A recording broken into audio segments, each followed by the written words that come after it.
All right, guys, so today we are learning how to start a personal narrative. And remember, a personal narrative is a story that is personally yours about you and your family, an event that has happened in your life, anything personal about yourself. So there are actually six ways to start a story and more. These are just the most common. Now, the introduction is the most difficult for students to start because it's hard to kind of think about how you want to start your story. So before you start your story, number one, you have to have a topic. What are you going to talk about?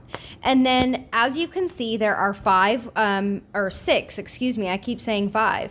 Five plus one to start a story. Now, you can start a story by an action, an exciting event that happened. My bike sped towards the lake. That gives the readers, because remember, you want to write a story as if you are telling it to somebody in person. My bike sped toward the lake. Oh no, it's going to fall into the lake. What's going to happen next? You can start a story by a reaction, a response to an event. The crowd cheered loudly as I won the race. Okay, that's just an example. Dialogue. Now, dialogue is a fancy word for talking. It's what characters say. And dialogue, I'm going to put these right here, have what's called quotation marks.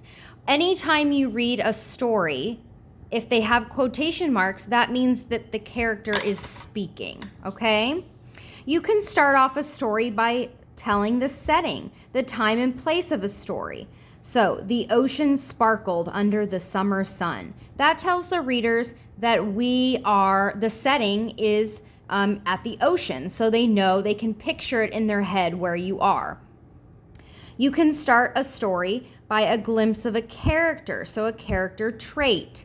Grandpa loved every animal he met. So then we know that the story is talking about Grandpa and how he loves animals.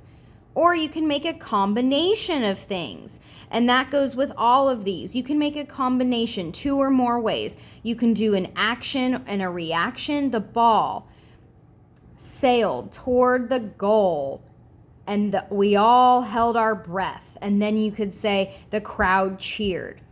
Okay, so let's look at a few things, all right? So here are some model beginnings, which is on the slide, but these are just examples. Another thing you could do, going back to these, you could start with a setting, remember where and when, and I boxed the word school. So now the reader knows that the story is going to be set at school. You could do dialogue, okay, right here. Quotation marks. Somebody is talking in the story. You can do an action, okay? Mom and I walked up the big stone steps. I craned my neck to see the huge school building. I jumped and twirled around in my excitement to start my first day of first grade. So the writer is telling us an action of what they're doing. So remember last week when we read the story about the boy Francisco, who was not, he didn't know how to speak English. And then he created art and he was slowly able to feel comfortable and feel welcome in his school. So here is this. It's just a couple paragraphs from that story. And you can see my notes. It says, early Monday morning, Francisco got up to get ready. So right away, early Monday morning, we know the setting. It's a Monday morning. Now, I'm assuming in the story that he's at home because it says he pulled on his overalls, which he hated. And then it says, but he found soft, bright flannel shirt. And I put over here that these are actions. It's telling us what Francisco is doing, and then it's describing what he's doing also. Okay, and then also, this is another way to start your story, like we've talked about. Quietela en la clase. and then gracias. You can see that these are in quotation marks, which means dialogue. Somebody is talking, okay? You can always start your story off with talking, okay? And that is how you start a story. All right, so I'm going to turn it over really quick, and you guys are going to get one of these in your digital notebook, which we will talk about, okay? So I'm thinking to myself, what is the most interesting way that you can start a story?